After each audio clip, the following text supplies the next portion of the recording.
रात स्याह थी और जंगल खतरनाक हद तक खामोश।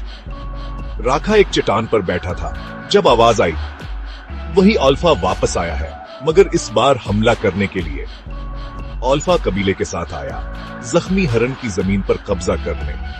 हाँ, राखा तन्हा था, मगर उसके साथ सच था। इस बार राखा पीछे नहीं हटा। उसने अल्फा का सामना किया।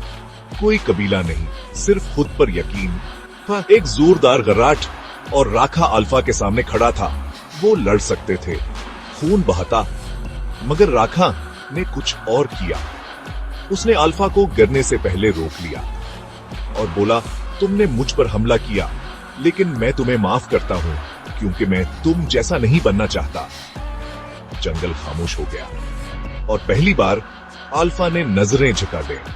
राखा, हाँ, अब अकेला नहीं था। वो जंगल का असल लीडर बन चुका था।